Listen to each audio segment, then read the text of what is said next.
German Shepherd with 3 puppies, begged baby to open the door. What baby did next left everyone in tears. The story you're about to listen will touch your heart in ways you never imagined. What happened that stormy night changed a family forever. Like, share, and don't forget to comment where you're watching from. Thunder crashed against the night sky as rain pounded mercilessly on the rooftops of Willow Creek. The small town rarely saw storms of this magnitude. Trees bent under the powerful gusts, and street lamps flickered in protest against the howling wind that seemed determined to plunge everything into darkness. Inside a cozy 2-story house at the edge of Maple Street, 5-year-old Daniel, Danny to everyone who knew him, sat cross-legged on the living room floor near the front door. The storm outside didn't frighten him. Instead, it fascinated him. Each lightning flash illuminated his small face with wonder, his brown eyes wide and attentive. He giggled at the thunder that followed, counting the seconds between light and sound just like his father had taught him. 1, 2, 3, he whispered, his small fingers tracing patterns on the wooden floor. That means it's 3 miles away.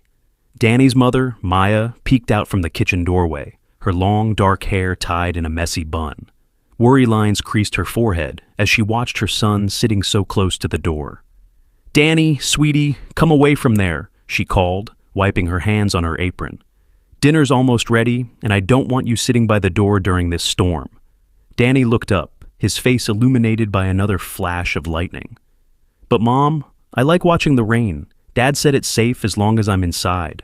In the kitchen, Noah chopped vegetables for the salad, smiling at his son's fascination with the natural world. His hands moved with practiced precision, the knife hitting the cutting board in a steady rhythm that competed with the raindrops battering the kitchen window. "Let him be, Maya," Noah said gently. "He's fine, as long as he stays inside. Besides, storms like this don't come around often." He placed the knife down and reached for his wife's hand, giving it a reassuring squeeze. "You worry too much." Maya sighed, her shoulders relaxing slightly under her husband's touch. I know, I just can't help it sometimes." She glanced back at Danny, who had returned to counting between lightning and thunder. "He's just so small, Noah." "Small but brave," Noah replied with a wink, just like his mom. The family had moved to Willow Creek just over a year ago. Noah's job as a high school science teacher had brought them to this quiet town, and Maya had quickly found work as a nurse at the local clinic. They'd settled into life here easily, though Maya's protective nature had intensified since the move. Perhaps it was the unfamiliarity of the new place, or maybe it was Danny starting kindergarten.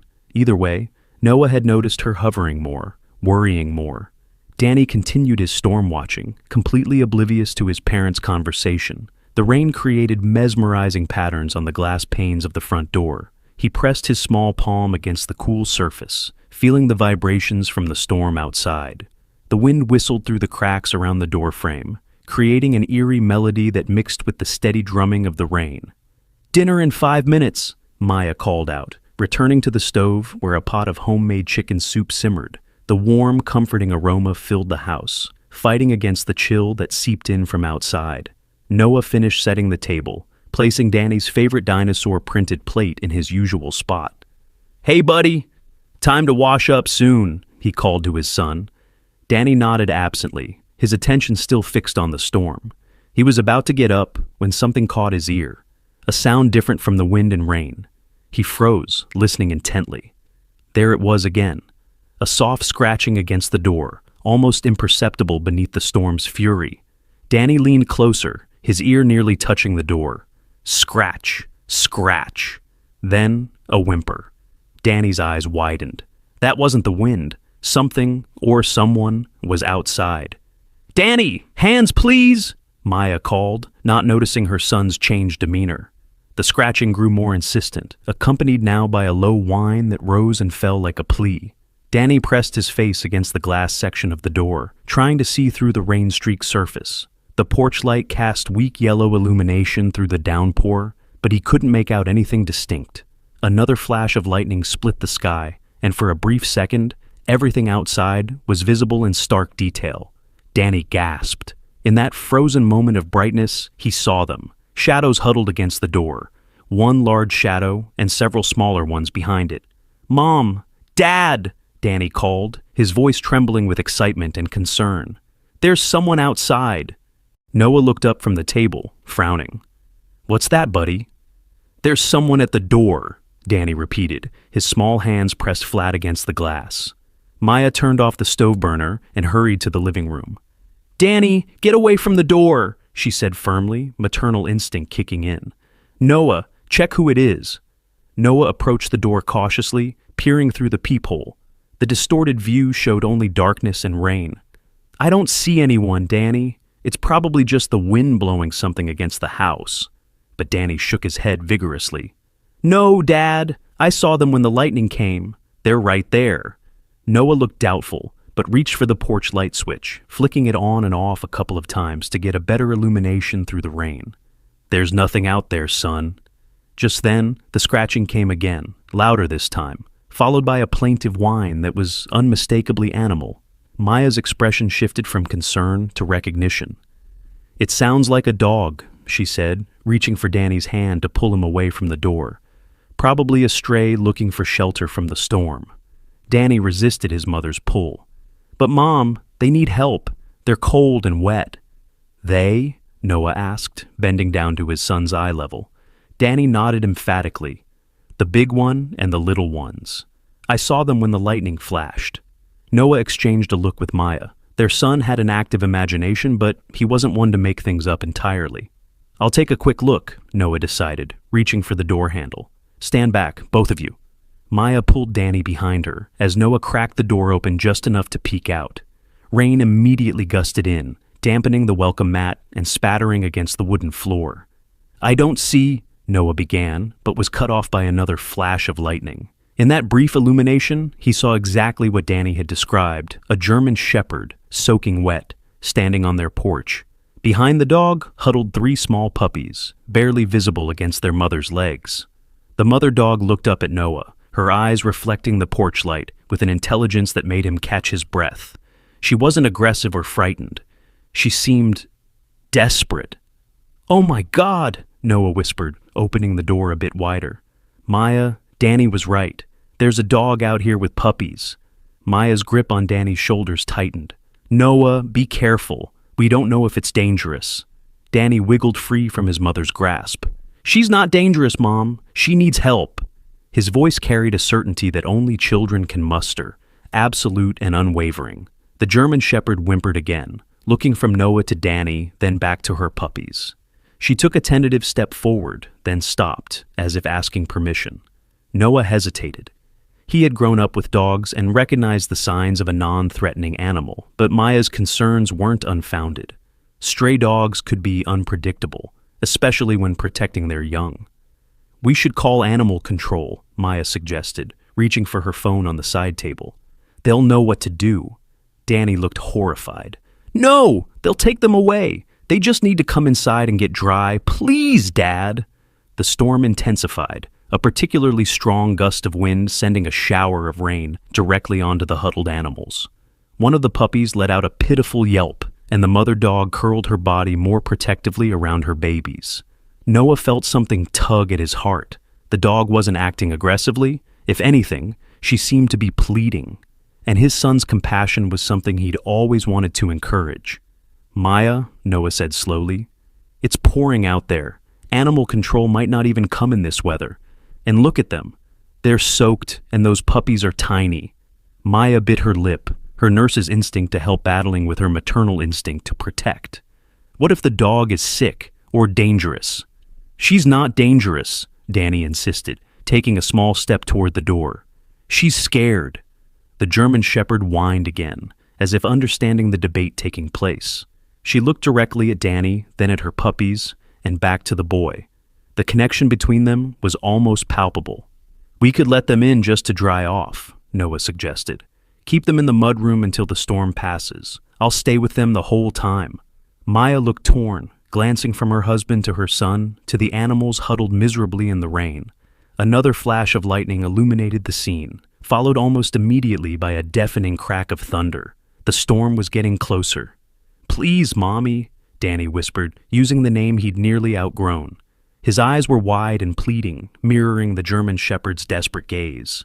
Maya sighed, her resolve weakening. "Just for tonight," she conceded, "and only in the mudroom. I'll get some towels."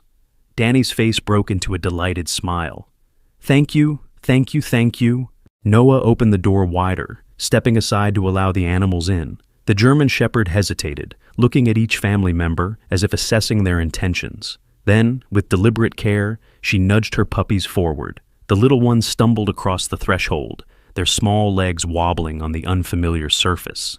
The mother dog followed, her movements careful and measured. Once inside, she shook herself, sending water droplets flying in all directions. "Whoa!" Noah laughed, shielding his face. "Let's get you all to the mudroom before you soak the entire house." Danny watched in fascination as the family of dogs made their way into their home. The puppies couldn't be more than a few weeks old, their eyes bright and curious despite their bedraggled condition.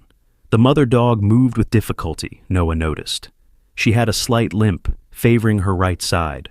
Maya returned with an armful of old towels, her initial reluctance softening at the sight of the shivering puppies. "Poor things," she murmured, handing Noah the towels. "They're half drowned." Noah led the dogs to the mudroom, a small space adjacent to the back door, where the family kept their boots and outdoor gear. It was warm and dry, with enough space for the unexpected guests to settle. Danny followed closely, unwilling to let the dogs out of his sight. "Can I help dry them, Dad?" Noah nodded, handing his son a small towel. "Be gentle, especially with the puppies. Let's dry the little ones first." As Noah reached for one of the puppies, the mother dog tensed momentarily, a low growl rumbling in her throat. Noah paused, holding the towel out for her to sniff. "It's okay, girl. We're just trying to help." The German Shepherd sniffed the towel, then Noah's hand. After a moment of consideration, she relaxed, allowing him to reach for her puppy again. "She understands," Danny said with certainty. He knelt beside the mother dog, speaking softly. "We're going to make you all warm and dry. You're safe now." Maya stood in the doorway, watching her husband and son tend to the animals. Something about the scene touched her deeply. Danny's innate kindness, Noah's gentle patience. She'd been so worried about protecting Danny that sometimes she forgot to let him learn compassion through experience. "I'll bring some water and maybe some leftover chicken," she offered, surprising herself. Noah looked up with a smile. "Look at you, already feeding our guests." Maya rolled her eyes, but there was no annoyance in the gesture. "Just for tonight?" she repeated, but her tone had softened considerably. As Noah and Danny dried the animals, they got a better look at their condition. The puppies were thin but not emaciated, their coats dull but not matted. The mother dog, however, showed signs of recent hardship. Along with her limp, she had a wound on her side, not fresh but not fully healed either. "Maya," Noah called softly, "could you bring the first aid kit too? The mother has an injury." Maya nodded, disappearing back into the house. Danny continued drying the smallest puppy, a little female with a white patch on her chest. "Dad, where did they come from? Did they get lost in the storm?" Noah shook his head. "I don't know, buddy. They might have been strays for a while." He ran his hand gently over the mother dog's head. She leaned into his touch, her eyes closing briefly as if savoring the kindness. "She doesn't have a collar," Danny observed, "but she's too nice to be a wild dog." "You're right," Noah agreed. "She's definitely been around people before. Someone might be looking for her." The German Shepherd's ears perked up at this, her intelligent eyes fixing on Noah with an intensity that made him pause. It was almost as if she understood what they were saying. Maya returned with water, food, and the first aid kit. She set the bowls down carefully, keeping a respectful distance from the dogs. The mother immediately went to the water, drinking deeply before stepping back to let her puppies approach. "She's a good mom," Danny said, watching the interaction. "She makes sure they get what they need first." Maya knelt beside Noah, opening the first aid kit. "Let me see the wound." Noah gently parted the fur on the dog's side, revealing a gash about 4 inches long. It wasn't deep, but it was red around the edges, signs of potential infection. "It needs cleaning," Maya said, her nurse's training taking over. "Hold her still." Noah placed his hand reassuringly on the dog's shoulder, while Maya cleaned the wound with antiseptic. The German Shepherd winced but remained still, as if understanding the process was necessary. "Good girl," Maya murmured, surprising herself again with the tenderness in her voice. She applied antibiotic ointment and covered the wound with a light bandage. That should help. The puppies had finished drinking and were now exploring their temporary shelter, sniffing every corner with curious noses. One of them, a chubby male with darker markings, wobbled over to Danny and placed his tiny paws on the boy's knee. Danny giggled, his face lighting up with joy. "He likes me, Dad." The mother dog watched the interaction closely, but made no move to intervene. If anything, she seemed to approve of her puppy's choice of human friend. "What should we call them?" Danny asked, carefully picking up the puppy who had approached him. "Danny," Maya cautioned, "we're not keeping them. They're just staying until the storm passes." Danny's face fell slightly, but he nodded. "I know, but we can't just call them Dog and Puppies while they're here." Noah chuckled. "He's got a point, Maya." Maya sighed, conceding the argument. "Fine, temporary names only." Danny beamed, looking at the mother dog thoughtfully. "She came through the storm to find us, like the moon through clouds. I'm going to call her Luna." "Luna," Noah repeated, testing the name. "It suits her." The German shepherd, now Luna, tilted her head at the sound of her new name, her tail giving a small wag of approval. Danny turned his attention to the puppies. "And this one," he said, holding the puppy in his arms, "is Storm." He pointed to the smallest puppy with the white chest patch. "She's Star." Finally, he indicated the third puppy, who was attempting to climb over a boot. "And he's Ranger." "Those are good names," Noah said, watching as the newly named animals settled into their space. Luna had finished her chicken and was now curled around her puppies, her watchful eyes never leaving the humans. "We should let them rest," Maya suggested, standing up. "Dinner's getting cold, and we've all had quite an evening." Danny reluctantly placed Storm back with his mother and siblings. "Can they stay in my room tonight?" "No, sweetie," Maya said firmly. "They'll be comfortable here. We can check on them in the morning." Danny looked disappointed, but didn't argue. He knelt beside Luna once more, gently stroking her head. "Good night, Luna. Thank you for finding us." Luna looked up at the boy, her brown eyes reflecting a depth of emotion that seemed almost human. She leaned forward and licked Danny's hand once, a simple gesture of trust. The family left the mudroom, leaving the door slightly ajar so they could hear if the dogs needed anything during the night. As they walked back to the kitchen, the storm continued to rage outside, but somehow it seemed less threatening now. As Danny sat down at the dinner table, his eyes kept darting toward the mudroom. "They came to our house for a reason," he said suddenly. "Out of all the houses on our street, Luna chose ours." Noah and Maya exchanged looks across the table.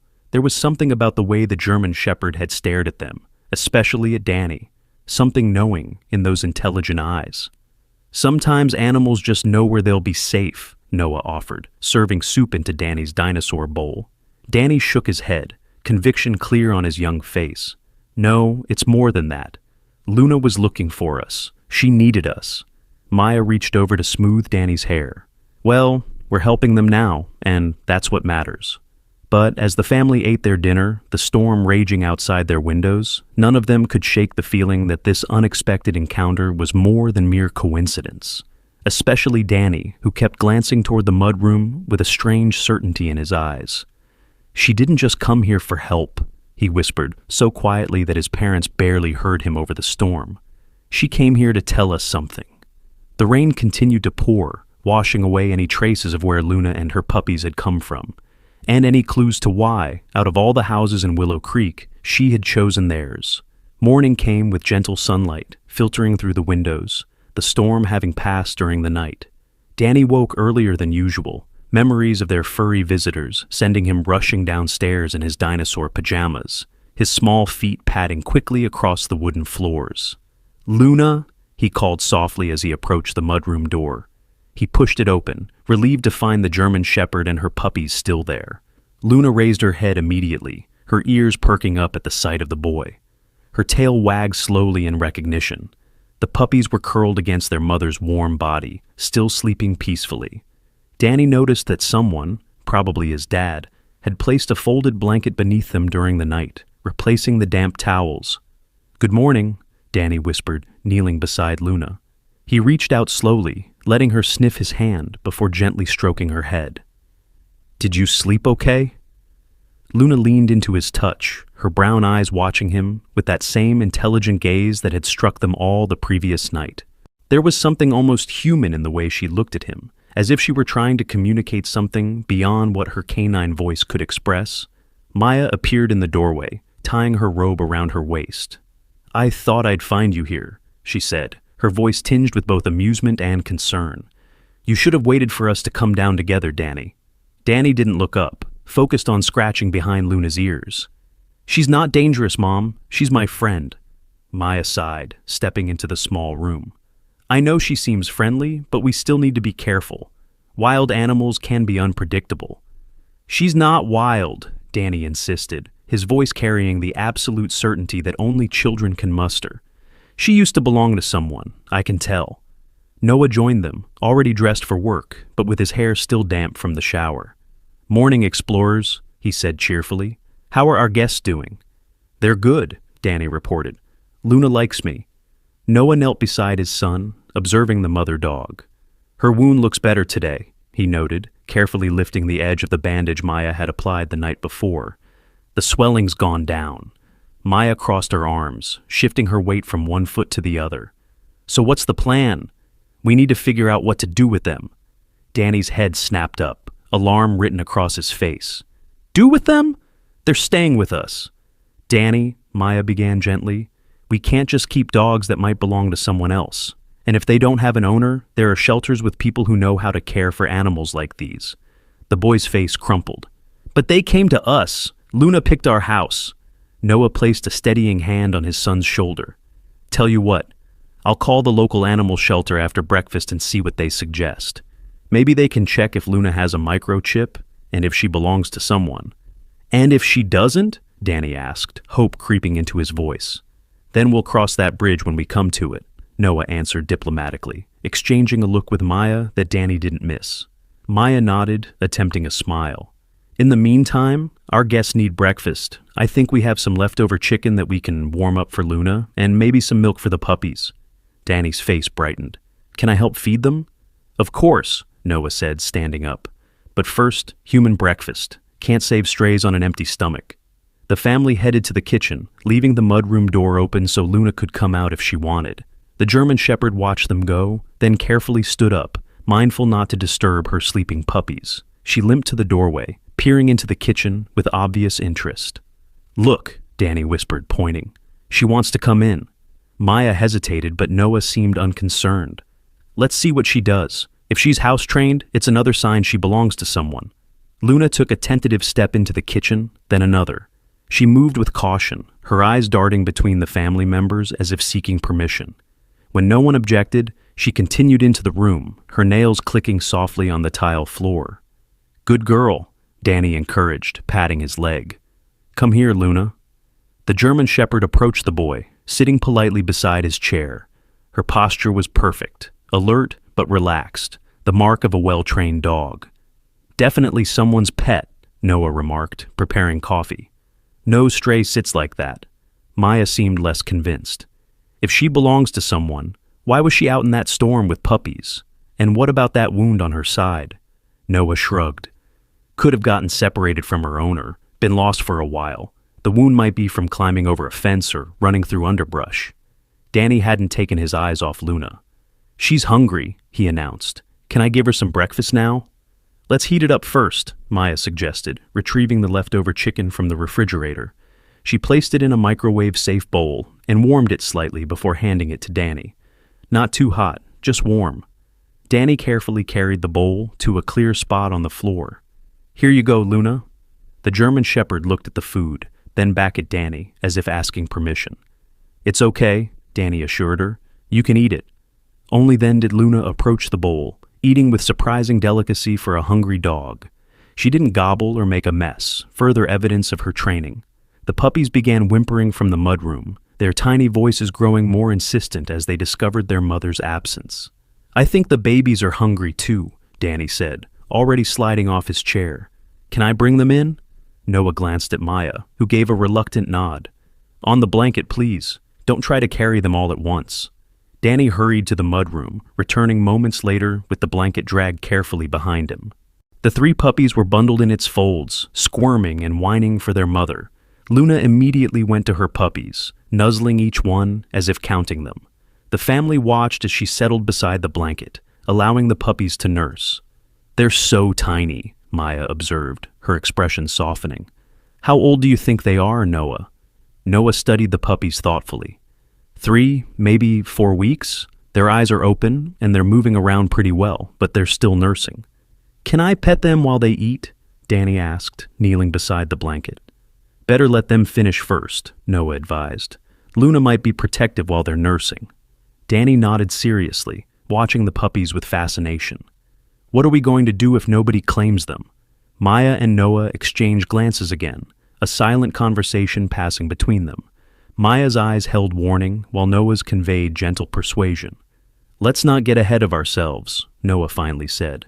"First step is to see if Luna has an owner looking for her. I'll make that call after breakfast." The morning progressed with a strange new routine. Noah called the local animal shelter, while Maya prepared for her shift at the clinic. Danny, having no school due to the weekend, appointed himself official dog watcher. Luna proved to be the perfect guest, clean, quiet, and attentive. She followed Danny around with patient interest, returning to check on her puppies frequently. The puppies themselves mostly slept, occasionally waking to nurse or explore their immediate surroundings on wobbly legs. "The shelter says they can scan for a microchip this afternoon," Noah reported after his call. "I'll take Luna in around 2. They also said the puppies are probably about 3 weeks old, based on my description." Maya nodded, gathering her things for work. "Do you want me to take them on my way to the clinic? I start at noon." Noah shook his head. "Better if I do it.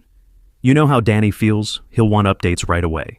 If I take them, I can bring them straight back afterward." "Bring them back?" Maya raised an eyebrow. "Noah, if they find the owner, then of course they'll stay there," Noah finished. "But if there's no chip, no reports of a missing German Shepherd with puppies, the shelter suggested we could foster them until the puppies are old enough for adoption. They're pretty full right now, with animals from the storm." Maya closed her eyes briefly. "Foster them, not keep them permanently." "Of course," Noah agreed quickly. "Just until they find good homes." Danny appeared in the doorway, Luna at his side. "Are you talking about Luna and the puppies? Are we keeping them?" "We're going to help them," Noah explained carefully. "This afternoon, we'll take Luna to see if she has a microchip that can tell us who she belongs to." Danny's face fell. "But what if she doesn't want to go back? What if she ran away because something bad happened?" There was something in Danny's tone, a hint of knowledge beyond his years, that made both parents pause. "Why would you think that, sweetie?" Maya asked, kneeling to her son's level. Danny shrugged, his small hand resting on Luna's head. "She came to us for a reason. She picked our house because she knew we would help her." "Well, we are helping her," Noah assured him. "And whatever happens, we'll make sure Luna and her puppies are safe." Danny didn't look convinced, but he nodded anyway. Luna pressed closer to the boy's side, as if offering comfort. Maya checked her watch. "I have to go. Text me what the shelter says, okay?" She kissed Danny's forehead and squeezed Noah's hand before heading out, casting one last glance at the German Shepherd, watching her from beside her son. After Maya left, Noah and Danny spent the morning getting to know their canine guests better. The puppies became more active as the day progressed, their personalities emerging. Storm was the adventurous one, always straying farthest from the blanket. Star, despite being the smallest, was fearless, attempting to climb onto the kitchen chair. Ranger was more reserved, sticking close to Luna, watching his siblings' antics with cautious interest. Luna herself remained alert, but relaxed, tolerating the children's petting and Noah's examination of her wound. The injury looked better in daylight, not as deep as they'd feared, though it would likely leave a scar. "I think she got caught on something sharp," Noah commented, gently replacing the bandage. "A fence, maybe, or broken glass. It's healing well, though." Danny sat cross-legged on the floor, Storm exploring his lap. "Dad, can we please keep them if nobody claims Luna?" "Please?" Noah sighed, sitting back on his heels. "Danny, having a dog is a big responsibility. And 4 dogs, that's even bigger. Your mom and I would need to think about it very carefully." "I would help," Danny promised earnestly. "I would feed them and walk them and clean up after them. I'd do everything. I know you would try, Noah said, ruffling his son's hair. Let's just see what the shelter says first, okay? The hours passed quickly, and soon it was time for their appointment at the shelter. Noah carefully loaded Luna into the back of their SUV, making a makeshift bed out of blankets for her and the puppies. Can I come too? Danny asked, already reaching for his shoes. Of course, Noah replied. Luna might be calmer with you there. The animal shelter was a small, well-maintained building on the outskirts of town. A cheerful sign declaring Willow Creek Animal Haven hung above the entrance, and the sound of various animals could be heard from inside. A woman with graying hair and kind eyes met them at the reception desk. You must be the Morgans, she greeted them. I'm Susan. We spoke on the phone, and this must be the German Shepherd you found. Luna stood beside Danny, her posture alert but not tense. She allowed Susan to approach, sniffing her outstretched hand politely. She's beautiful, Susan remarked, examining Luna with practiced eyes. Purebred, I'd say, and well cared for until recently. She gently felt Luna's sides. A bit thin, but not desperately so. And these puppies look healthy, if a little small for their age. She led them to an examination room, where a veterinarian waited to scan Luna for a microchip. Danny held Luna's head, whispering reassurances as the vet ran the scanner over her shoulder blades and neck. Nothing, the vet announced after a thorough check. No chip that I can detect. Noah frowned. Is it possible the chip moved or stopped working? Possible, but unlikely, the vet replied. I'd say she never had one, which is surprising for a dog of her quality. Susan made some notes on a clipboard. We've had no reports of missing German Shepherds, especially not one with puppies. I can post her information on our website and social media, but honestly, if someone was looking for her, they probably would have contacted us already, especially after last night's storm. Danny looked up at his father, hope brightening his face. So we can keep her? Susan smiled at the boy's enthusiasm. We're quite full right now, and the puppies are still nursing. If you're willing to foster them until we find permanent homes, that would be ideal. Foster them, Noah repeated, emphasizing the temporary nature of the arrangement for Danny's benefit. But Danny wasn't listening. He was focused on Luna, who had suddenly become alert, her ears pricked forward, attention fixed on the shelter's front entrance. A moment later, the door opened, and a man in his early 30s entered. He was tall and broad-shouldered, wearing a rain-spattered jacket despite the now clear skies. Something about his appearance made Luna tense, a low growl building in her throat. Can I help you? Susan called, noticing the newcomer. The man smiled, but the expression didn't reach his eyes. Just looking for a dog, he replied casually.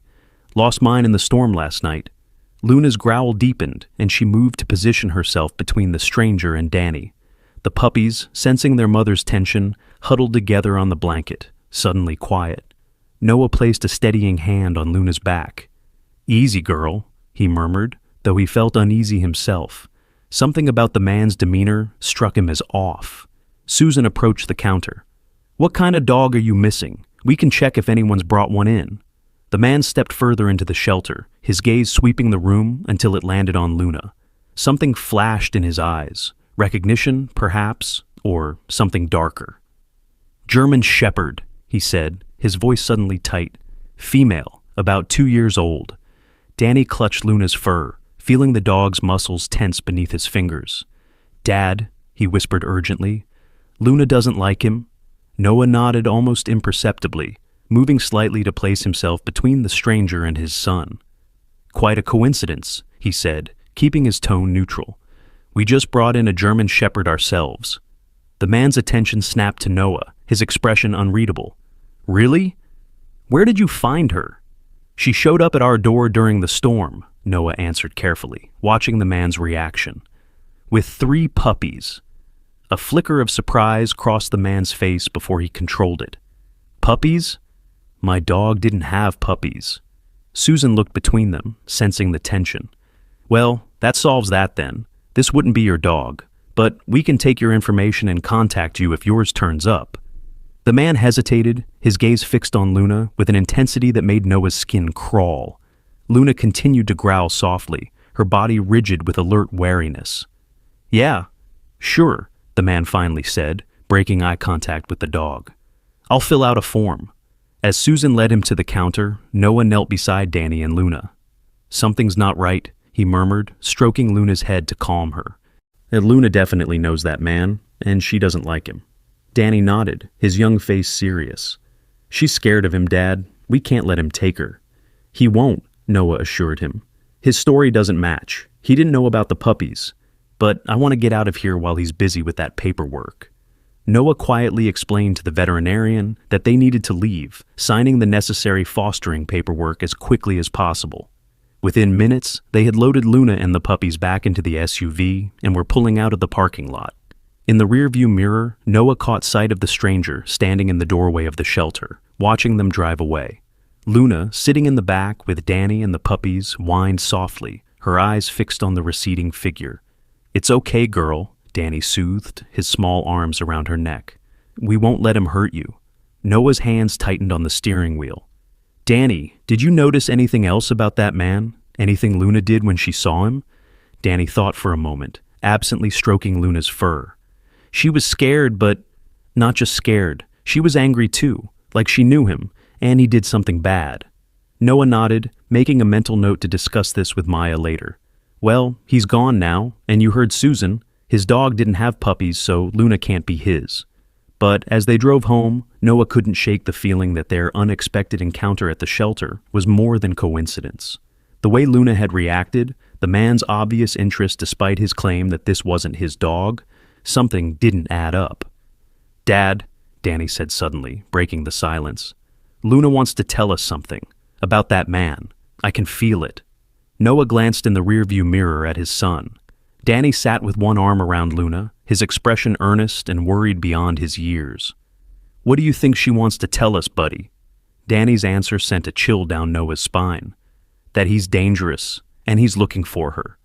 When they arrived home, Noah texted Maya about what had happened at the shelter, keeping his message brief but clear. "No chip, fostering approved. Strange man claimed to be looking for GS, but didn't know about puppies. Luna reacted badly to him. Tell you more tonight." Maya's response came quickly. "Be careful. Trust Luna's instincts." Home at 7. The afternoon passed quietly. Luna seemed to relax once they were back at the house, settling on the living room rug with her puppies. Danny sat beside them, alternating between playing with the more adventurous puppies and reading a book about dogs that Noah had found on their bookshelf. "It says here that German Shepherds are really smart," Danny reported, flipping through the pages. "They can learn lots of commands and even do special jobs like finding lost people or guarding important things." Noah, who had been working on lesson plans at the dining table, looked up with interest. "That's right. They're often used as police dogs or service animals because they're so intelligent and loyal." Danny nodded, glancing at Luna thoughtfully. "Do you think Luna had a job like that before she found us?" Noah considered the dog's behavior, her alertness, her protective instincts, the way she had positioned herself between Danny and the stranger at the shelter. "It's possible. She certainly acts like she's had training of some kind." Luna raised her head at the sound of her name, those intelligent eyes moving between Noah and Danny as if following their conversation. There was something almost uncanny about her awareness, as if she understood every word they were saying. "I think she was protecting something," Danny said suddenly, closing the book. "Or someone. That's why she has that hurt on her side. She was fighting." Noah put down his pen, struck by the certainty in his son's voice. "What makes you say that, Danny?" The boy shrugged, seemingly unable to articulate his intuition. "I just know. She's brave. She was trying to save something important when she got hurt." Before Noah could respond, Luna suddenly stood up, her ears pricked forward. A low growl rumbled in her throat as she stared at the front window. "Dad," Danny whispered, fear edging into his voice. "Someone's outside." Noah rose from his chair, moving carefully to the window. He peered through the curtains, scanning the front yard. The street appeared empty in the late afternoon light, shadows lengthening across the lawn. Then he saw it, a flash of movement near the edge of their property. A figure quickly ducking behind the large oak tree that marked the boundary of their yard. "Danny," Noah said quietly, keeping his voice calm despite the alarm bells ringing in his mind. "Take Luna and the puppies to the back bedroom. Now please!" Danny didn't question the instruction. He gathered the puppies carefully, whispering to Luna to follow him. The German Shepherd hesitated, looking between Noah and the window, clearly torn between following her puppies and confronting whatever threat lurked outside. "Go with Danny, Luna," Noah urged gently. "Keep them safe." Something in his tone must have resonated with her training, because Luna immediately obeyed, herding the last puppy ahead of her as she followed Danny down the hallway. Once they were out of sight, Noah pulled out his phone, quickly dialing Maya. "Noah?" Her voice held a note of concern. "Is everything okay?" "I'm not sure," he admitted quietly, moving away from the windows. "There's someone outside watching the house. I think it might be the same man from the shelter." "Have you called the police?" Maya asked immediately. "Not yet. I don't have proof he's doing anything wrong, and I don't want to sound paranoid. But I'd feel better if you came home now." "I'm leaving right away," Maya assured him. "Call the police if he comes onto the property or tries to approach the house. And Noah, be careful. If Luna was afraid of this man, there's probably a good reason." After hanging up, Noah checked on Danny. His son had created a nest of blankets in the master bedroom closet, where Luna and the puppies were now settled. Danny sat beside them, one hand protectively on Luna's head. "Is the bad man outside?" Danny asked, his voice small but steady. Noah knelt beside his son, struck once again by the boy's intuitive understanding of the situation. "I'm not sure who it is, buddy, but Mom's on her way home, and we're all safe inside." Luna's ears were still alert, her posture tense even as she lay beside her puppies. She kept her eyes fixed on the bedroom door, as if expecting someone to burst through at any moment. "She's scared," Danny whispered, stroking her fur. "She knows it's him." Noah felt a chill run down his spine. The certainty in his son's voice, combined with Luna's obvious distress, was deeply unsettling. What had this dog experienced? Who was the man outside? And what did he want with Luna? As the minutes ticked by, Noah periodically checked the windows, careful to stay hidden behind the curtains. The figure remained near the tree line, sometimes visible, sometimes hidden in the growing shadows. Whoever it was, they were watching the house with disturbing patience. Finally, Noah heard the sound of Maya's car pulling into the driveway. The figure retreated further into the trees as the headlights swept across the yard. Noah met Maya at the door, quickly locking it behind her. "He's still out there," he murmured, keeping his voice low. "Watching from the edge of the property." Maya's face paled. "Should we call the police now?" Noah hesitated. "What would we tell them? That a man is standing on public property near our house? That our newly fostered dog doesn't like him?" "We could say we have a suspicious person lurking around," Maya suggested. "After all, he's been there for what, an hour now?" Before Noah could respond, Luna appeared in the hallway, her posture alert but no longer fearful. She moved to the front door, sniffing at the threshold, then looked back at Noah and Maya with an almost questioning expression. "Luna," Danny called from further down the hall. "Come back." "It's okay," Noah reassured him. "She's just checking that your mom got home safely." But Luna wasn't relaxing. She paced between the door and the family, whining softly, her behavior reminiscent of the previous night when she had appeared on their doorstep. "What is it, girl?" Maya asked, kneeling beside the dog. "What are you trying to tell us?" Luna pressed her nose against the front window, then looked back at them meaningfully. Noah peered outside again. The figure was gone. The street was empty, peaceful in the early evening light. "He's left," Noah reported, relief evident in his voice. "At least for now?" Luna whined again, more insistently this time. She scratched gently at the door, then looked at Noah with those intelligent eyes that seemed to hold volumes of unspoken communication. "I don't think she's worried about him coming in," Danny said, appearing beside his mother. "I think she's trying to show us something outside." The family exchanged glances, the same thought crossing all their minds. Last night, trusting Luna's desperate plea had brought these animals into their lives. What was she trying to tell them now? "Should we?" Maya asked uncertainly. Noah considered for a moment, then nodded. "I'll go out and check. You two stay inside with Luna and the puppies." "No," Danny protested immediately. "Luna wants all of us to go. She has something important to show us." Luna barked once, as if in agreement, then returned to nosing at the door handle. Noah and Maya shared another look, concern mixed with curiosity. Something strange was happening, something beyond the simple story of a stray dog seeking shelter. Luna's behavior, the mysterious stranger, Danny's unusual certainty about the dog's intentions. All of it pointed to a mystery that was only beginning to unfold. "All right," Noah decided, reaching for his jacket. "We'll all go, but we stay together. And at the first sign of anything suspicious, we come straight back inside." Danny nodded solemnly, already reaching for Luna's makeshift leash, a length of rope Noah had fashioned that afternoon. "The puppies should stay here where it's safe," the boy declared with unexpected authority. Luna seemed to agree, nudging her sleepy puppies deeper into the blanket nest before returning to the door, her attention focused entirely on what lay beyond.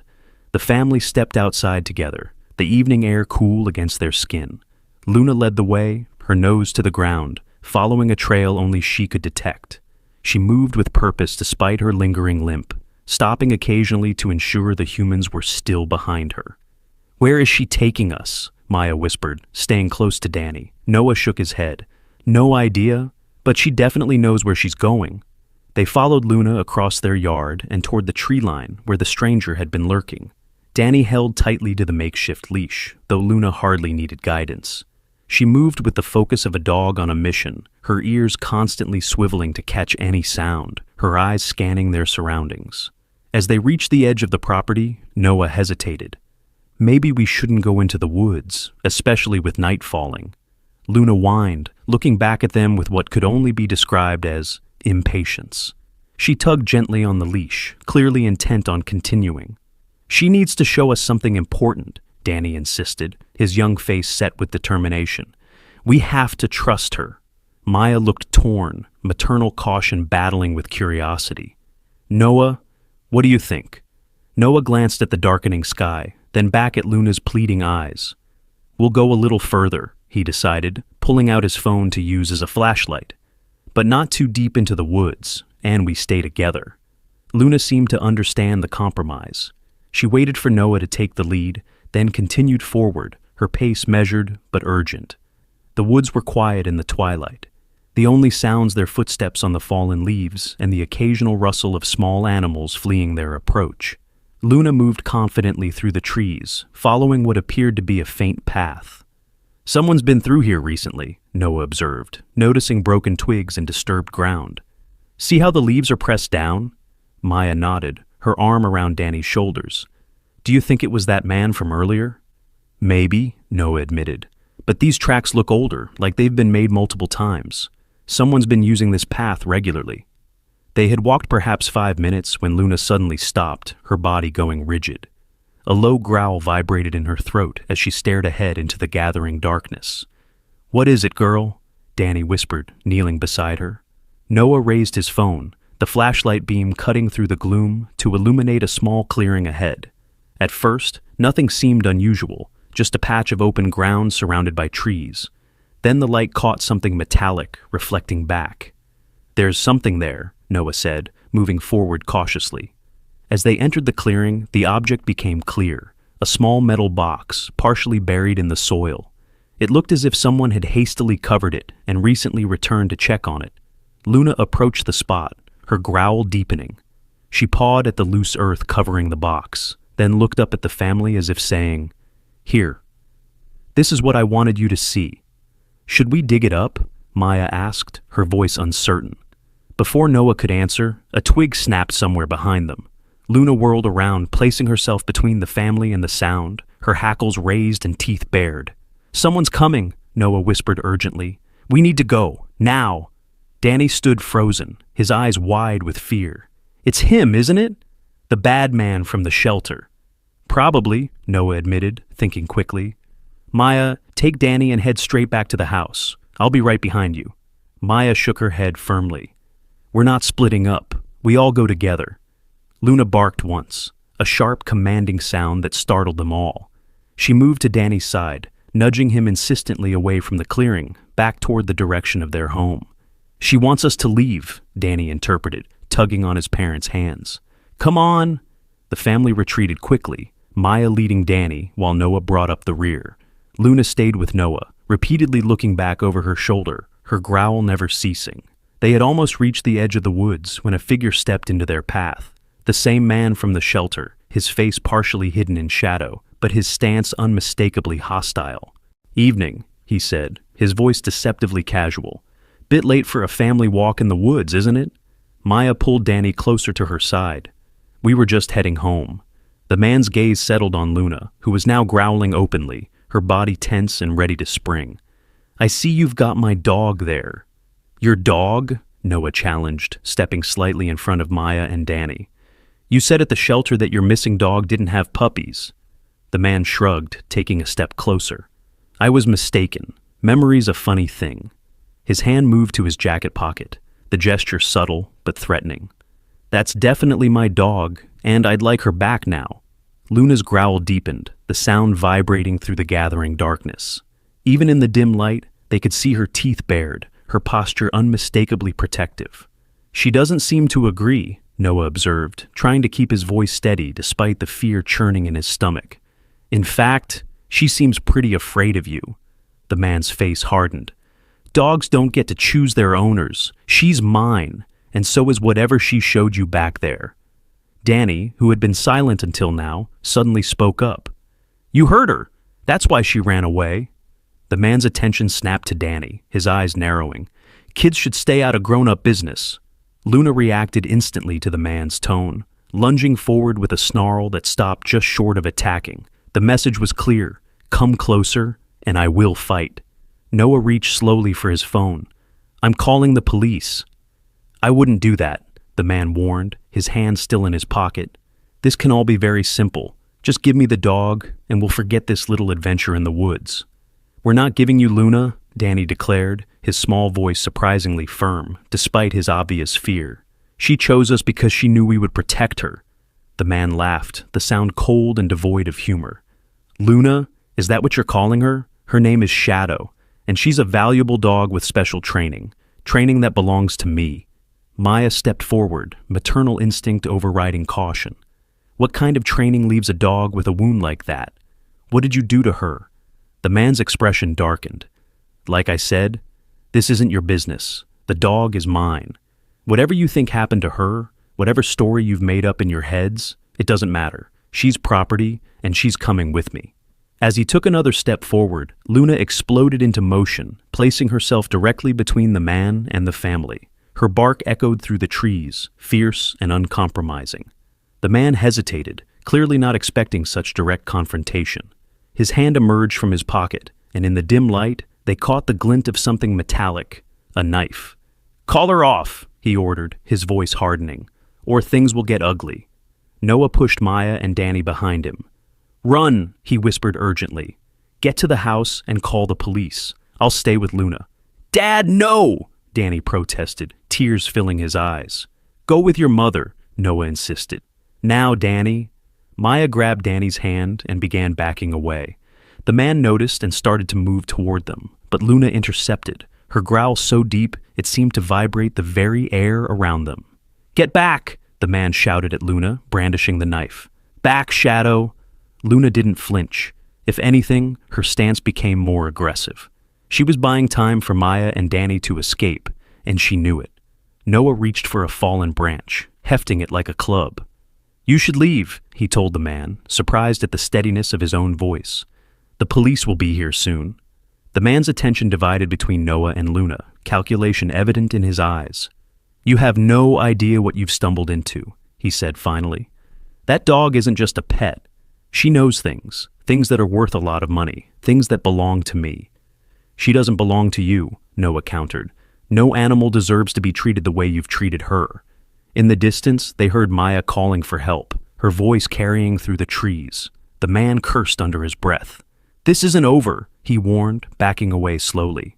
That dog has something that's mine, and I will get it back. With one last threatening gesture, he turned and disappeared into the darkening woods, moving away from the direction of the house. Noah waited until the sound of the man's footsteps had faded before lowering the branch. Good girl, Luna, he murmured, his hands shaking with adrenaline as he patted her head. You're a very brave dog. Luna maintained her alert posture for several more moments, as if ensuring the threat had truly passed. Only then did she relax slightly, turning to nose at Noah's hand in what seemed like reassurance. Let's get home, Noah suggested, relief flooding through him. Maya and Danny will be worried. They hurried back through the woods, Luna staying close to Noah's side. As they emerged from the tree line, they saw flashing lights in their driveway. 2 police cruisers had already arrived, and Maya was speaking animatedly with the officers. Danny clutched to her side. "Noah!" Maya cried, spotting them. She ran forward, embracing both Noah and, surprisingly, Luna. "Thank God you're both all right." The police officers approached, notebooks ready. "Sir, your wife tells us someone threatened you in the woods with a knife?" Noah nodded, still catching his breath. "That's right. A man who claims this dog belongs to him, the same man we saw at the animal shelter earlier today." As Noah recounted their encounter, Luna stayed vigilant, her attention frequently returning to the woods, as if expecting the man to reappear. Danny knelt beside her, his arms around her neck, whispering what sounded like words of comfort into her fur. "And you say he mentioned the dog knows about something valuable?" one officer clarified, looking skeptical. "He said she knows things worth money," Noah confirmed. "And he mentioned that spot in the clearing where we found a metal box partially buried. I think whatever's in that box is what he's after." The officers exchanged glances. "We'll check it out. Can you show us where this clearing is?" Noah looked at Maya, hesitant to return to the woods. "I can point you in the right direction, but I'd rather not leave my family right now." "Understandable," the older officer said with a nod. "We'll take a look around and have a patrol car swing by your house periodically tonight. If this man returns, call 911 immediately." As the police headed into the woods with flashlights, the family retreated inside their home, locking the doors behind them. Danny ran straight to the master bedroom to check on the puppies, who greeted him with excited yips and wagging tails, blissfully unaware of the danger their mother had just faced. "They're okay," he reported, returning to the living room where his parents sat with Luna. "But I think they missed their mom." Luna whined softly, looking toward the bedroom. Noah nodded. "Go check on your babies, girl. You've earned a rest." The German Shepherd padded down the hallway, casting one last glance back at the family before disappearing into the bedroom. "What just happened?" Maya asked, her voice barely above a whisper. "Who is that man, and what does he want with Luna?" Noah shook his head, still processing the encounter. "I don't know exactly, but it sounds like Luna might have been some kind of working dog, maybe police or military trained, and she seems to have knowledge of something valuable that this man wants." "The box in the clearing," Danny said, climbing onto the couch between his parents. "Luna wanted to show us what was buried there." Maya wrapped an arm around her son. "But why? Why would she bring us to it?" "I think," Noah began, then paused, considering the strange events that had brought Luna into their lives. "I think she's been looking for someone she can trust, someone who can help her." Danny nodded solemnly. "She picked us because she knew we would be on her side." The family sat in silence for a moment, the weight of this responsibility settling over them. Whatever Luna had been through, whatever secret she was guarding, she had chosen them as her allies. "We need to be careful," Maya said finally. "That man is dangerous, and he seems determined." Noah squeezed her hand. "The police are investigating now. Maybe they'll find something in that box that explains all this." The night wore on. The police returned from the woods with the metal box, which was locked and showed signs of weathering. They took it as evidence and promised to update the family if they discovered anything significant. True to their word, a patrol car drove by the house every hour, its headlights briefly illuminating the windows before continuing on its rounds. Despite the reassurance of police presence, none of the family slept well. Danny insisted on keeping Luna and the puppies in his room, creating a nest of blankets beside his bed. Luna seemed grateful for the arrangement, settling in with her puppies but remaining alert, her ears perking up at every sound outside. Maya and Noah took turns checking on Danny throughout the night. Each time they peeked into his room, they found the same scene. Danny sleeping with one hand draped over the edge of the bed, his fingers resting in Luna's fur. The German Shepherd's eyes would open, acknowledge them, then close again. But they knew she wasn't truly sleeping. She was guarding. Morning came with a gentle knock on their front door. Noah, who had finally fallen into a restless sleep on the couch to be near the entrance, startled awake. Luna appeared almost instantly from Danny's room, her posture alert but not aggressive. The knock came again, followed by a voice. "Mr. Morgan, it's Officer Reynolds. We have some information about that box." Noah approached the door cautiously, checking through the peephole before opening it. The officer from the previous night stood on their porch, holding a manila folder. "May I come in?" he asked. "I think you'll want to hear this." Noah nodded, stepping aside. Luna watched the officer enter, her head tilted curiously but without fear. Whatever she sensed from this man, it wasn't threatening. Maya emerged from the hallway, tying her robe around her waist. "Did you find something?" Officer Reynolds took a seat at their invitation. "We did. The box contained several items of interest: military identification, a flash drive, and a set of coordinates." "Military ID?" Noah repeated, glancing at Luna. "So she might have been a military dog?" "That's what we thought too," the officer confirmed. "The ID belongs to a Jacob Harlow, former Army Ranger. We ran his name through the system and found something interesting." He opened the folder, pulling out a printed news article. Jacob Harlow was reported missing almost 6 months ago. Maya gasped softly. "Missing?" "Yes. According to the report, he disappeared while investigating potential misconduct within a private military contractor called Sentinel Security. He was working as a consultant for them after his honorable discharge." "And the man in the woods?" Noah asked, connecting the dots. "Is he connected to this company?" Officer Reynolds nodded grimly. "Based on your description and what we found on that flash drive, we believe he's Victor Reeves, head of security for Sentinel. The drive contained evidence of illegal weapons sales, contract violations, and significant financial fraud. So Jacob Harlow discovered these crimes," Maya said slowly, "and then disappeared. And somehow Luna ended up with this evidence," Noah finished, looking at the German Shepherd with newfound understanding. "She must have belonged to Jacob." Danny appeared in the doorway, rubbing sleep from his eyes.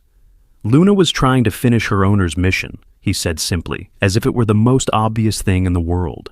"She was keeping the evidence safe until she could find someone to help." The adults turned to look at the boy, struck by the clarity of his intuition.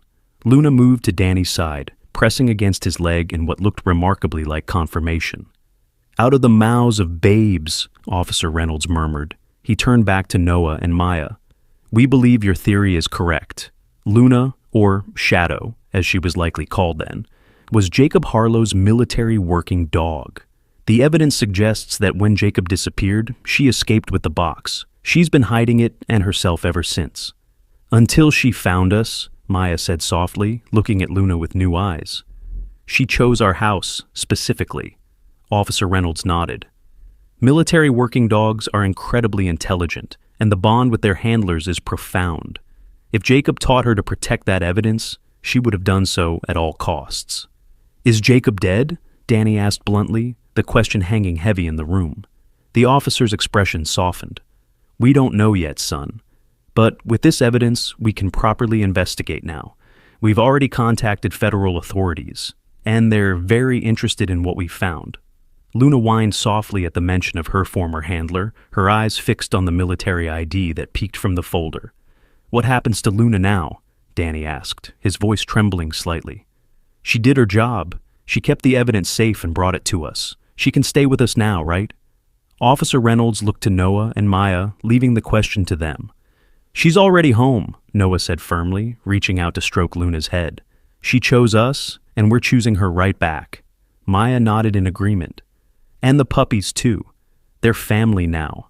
Luna's tail wagged slowly, her eyes moving between the family members as if understanding every word. For the first time since she had appeared on their doorstep, she seemed truly at peace. "What about that man, Victor?" Maya asked, her momentary joy clouded by concern. "He's still out there, and he knows where we live. We've issued an APB for his arrest," Officer Reynolds assured them, "and will maintain patrols around your home until he's in custody. Additionally, the federal agents will want to interview you all later today. They're very interested in Luna and how she came to find you." After the officer left, the family sat together in the living room, processing everything they had learned. Luna lay at their feet, the puppies tumbling playfully around her. "She's a hero," Danny declared, scratching behind Luna's ears. "She kept fighting even when she was hurt and all alone." Noah nodded, watching the German Shepherd with newfound respect. "She is, and she's incredibly smart to have found a way to protect that evidence for so long. And to know who she could trust," Maya added softly. "Of all the houses in town, she chose ours. She knew Danny would convince us to open the door. Danny beamed with pride, lying down on the floor beside Luna. I told you she was special, didn't I? I knew right away. Luna rested her head on Danny's arm, her eyes closing contentedly. Whatever mission had driven her through storm and danger, across unknown distances with 3 puppies to protect, she seemed to feel it was finally complete. She had found her people. A family who would stand beside her against any threat. A home where she and her puppies would be safe. Outside, the morning sun cast long shadows across their yard, the trees at the property's edge swaying gently in the breeze. There was still danger. Victor remained at large, and Jacob's fate unknown, but for this moment, in the quiet of their living room, there was peace. The mystery of Luna's past was unfolding, but her future was clear. Whatever came next, they would face it together. The day passed in a blur of police activity. Federal agents arrived mid-morning, setting up a temporary command post in the Morgans' dining room. They interviewed each family member separately, paying special attention to Danny's account of how Luna had appeared during the storm and her subsequent behavior. She knew exactly what she was doing, Danny explained earnestly to the female agent who sat across from him. Luna picked our house because she saw me through the window. She knew I would help her. The agent, who had introduced herself as Special Agent Lawson, smiled kindly. You have a special connection with her, don't you? Danny nodded, glancing to where Luna lay in the living room, watchful despite her apparent relaxation. I understand her, and she understands me. It's like we can talk without words. As darkness fell, the agents departed, leaving behind a pair of officers stationed outside the house. The family tried to settle into some semblance of normalcy, though the events of the past 2 days had irrevocably altered their sense of security. They'll find him, Noah reassured Maya as they prepared dinner. Victor can't hide forever, especially now that federal authorities are involved. Maya nodded, though worry still creased her brow. I just keep thinking about what could have happened in those woods if Luna hadn't been there. If she hadn't warned us. Noah pulled her into a tight embrace. But she was there. She protected us, just like she's been protecting those pieces of evidence all this time. In the living room, Danny had created an elaborate nest of blankets and pillows on the floor, where he now sat surrounded by Luna and her puppies. He had been reading to them from his favorite adventure book, his voice animated as he described pirates and treasure islands. Luna listened with her head resting on her paws, her eyes never leaving Danny's face. The scene brought a smile to Maya's lips, despite her anxiety. When did our son become so grown up? She whispered to Noah. The way he's handled all this. He's been braver than me. He's always had good instincts about people, Noah replied, and apparently about dogs too. Dinner was a subdued affair, everyone too tired from the day's events to maintain much conversation. Luna remained vigilant, occasionally rising to patrol the windows and doors before returning to her puppies. As they cleared the table, the phone rang. Noah answered, his expression growing serious as he listened. That was Agent Lawson, he reported after hanging up. They've identified a property connected to Sentinel Security about 30 miles from here, a remote cabin. They think that's where Victor might be hiding, and possibly... He glanced at Danny, lowering his voice. Possibly where Jacob Harlow was last seen. Maya's hand flew to her mouth. Do they think he's still alive? Noah shrugged helplessly. They don't know. They're organizing a search team for tomorrow morning. Danny, who had been quietly petting Storm, looked up sharply. Luna needs to go with them, he declared. She can find Jacob. She knows his smell. The adults exchanged glances. Danny, honey, I don't think the FBI needs Luna's help, Maya began gently. Yes, they do, Danny insisted, his young face set with conviction. Luna has been looking for Jacob this whole time. That's why she was keeping the box safe. She wants to find him too. Noah knelt beside his son. Buddy, Luna's been through a lot. She has puppies to take care of, and she might be scared to go back to a place where bad things happened. Danny shook his head stubbornly. She's not scared. She's brave, and she won't give up on finding Jacob. He turned to Luna, who had raised her head at the mention of her former handler's name. Right, Luna? The German shepherd rose to her feet, her posture alert and attentive. She gave a soft whine, looking from Danny to the door and back again, as if understanding exactly what was being discussed. See? Danny said triumphantly. She wants to help. Noah sighed, knowing his son well enough to recognize when his mind was set. "I'll call Agent Lawson back," he conceded, "but I'm not promising anything. It's their operation, and they might not want a civilian dog involved." To everyone's surprise, Agent Lawson was receptive to the idea when Noah called. "Actually, we were going to request Luna's assistance," she admitted. "Military working dogs have specialized training in tracking and search operations. If she was bonded with Jacob Harlow, she might be able to locate him more efficiently than our standard search procedures." Plans were made for an agent to pick up Noah and Luna early the next morning. Maya would stay home with Danny and the puppies, protected by the officers stationed outside. "I should go too," Danny protested when told of the arrangement. "Luna listens to me." "Absolutely not," Maya said firmly. "It could be dangerous, Danny. Dad will take good care of Luna, and you need to stay here to look after the puppies." The boy looked ready to argue further, but finally nodded, recognizing the logic in his mother's words.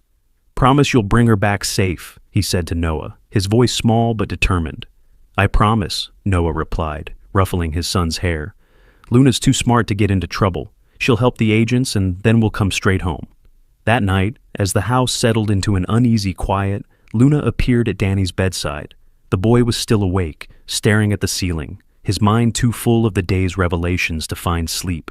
"You're going to find him tomorrow, aren't you?" Danny whispered, turning to face the German shepherd. "That's why you came to us. You needed our help to find Jacob." Luna placed her paw on the edge of the bed, her intelligent eyes fixed on Danny's face. There was something in her gaze, a depth of emotion that seemed almost human. "I wish you could talk," Danny sighed, reaching out to stroke her fur. "I bet you have so many stories to tell." Luna whined softly, nudging his hand with her nose. "I know," Danny said, as if understanding her perfectly. "You're worried about him. But you did the right thing, Luna. You kept the evidence safe, and now the good guys are going to help you find him." The German shepherd settled on the floor beside Danny's bed, her body relaxed, but her eyes still alert. The boy drifted off to sleep with his hand dangling over the edge, fingers brushing Luna's fur. Even in slumber, they maintained their connection, the unlikely friendship that had begun with a desperate scratching at the door during a storm. Morning arrived with a gray drizzle, the world outside the windows soft and blurred. Noah was already dressed when the doorbell rang at precisely 6 o'clock. Agent Lawson stood on the porch, accompanied by a man in tactical gear who introduced himself as Agent Doyle, a K-9 handler with the FBI. "We thought Luna might respond better to someone with experience handling working dogs," Agent Lawson explained as they entered. "Agent Doyle has worked with military dogs before." Luna appeared from Danny's room, her posture alert but not tense. She approached the newcomers cautiously, sniffing Agent Doyle's extended hand with evident interest. "She's beautiful," the agent commented, his experienced eyes assessing the German shepherd. "Belgian Malinois mix, I'd guess. Standard for military working dogs. And she's been well trained. Look at that focus." Danny, who had followed Luna into the living room, watched the interaction with concern. "She knows what you're asking her to do," he said to Agent Doyle. "She wants to find Jacob." The agent nodded, respecting the boy's insight. "I can see that. She's got purpose in her eyes." He knelt to Luna's level, speaking in the firm but gentle tone that professional handlers use. "Ready to work, girl?" Luna's ears perked forward, her entire demeanor shifting subtly. The family could almost see her transitioning from family pet to working dog, her stance more rigid, her attention more focused. "She remembers her training," Agent Doyle remarked, impressed. "Even after months away." Maya hugged Danny close as Noah prepared to leave. "Be careful," she whispered to her husband. "All of you." Noah kissed her cheek reassuringly. "We will. We're just there to help with the search. The tactical team will handle anything dangerous." Danny knelt beside Luna, wrapping his arms around her neck. "Find Jacob," he whispered into her fur, "and then come home to us." Luna licked his face once, her eyes meeting his in silent communication. Then she turned to follow Noah and the agents, her stride purposeful despite her lingering limp. The drive to the cabin took nearly an hour, winding through increasingly remote terrain. Noah sat in the back seat with Luna, who remained calm but vigilant, her gaze frequently turning to the window, as if recognizing landmarks. "We're approaching the target area," Agent Lawson announced as they turned onto a rutted dirt road. "Remember, Mr. Morgan, you and Luna stay with Agent Doyle at all times. The tactical team will secure the property before we begin our search. A small convoy of vehicles was already assembled at a staging area about a quarter-mile from the cabin. Men and women in FBI tactical gear moved with quiet efficiency, checking weapons and communication devices. Agent Doyle attached a special working harness to Luna, explaining to Noah, "This lets her know she's on duty. It helps focus her attention on the task at hand." Luna stood perfectly still, allowing the harness to be secured. When it was in place, her entire demeanor changed. She became utterly focused, her body tense with readiness. "Good girl," Agent Doyle murmured. "Ready to work?" The tactical team moved out first, disappearing into the trees that surrounded the cabin. Tense minutes passed as Noah, Luna, and the agents waited for the all-clear. Luna grew increasingly restless, her nose working the air, small whines escaping her throat. "She senses something," Agent Doyle observed. "She knows where we are." Finally, a crackled clear came through Agent Lawson's radio. "The cabin is empty," she reported. "No sign of Victor Reeves, but they found evidence of recent occupation." They proceeded toward the cabin, Luna pulling eagerly at her lead.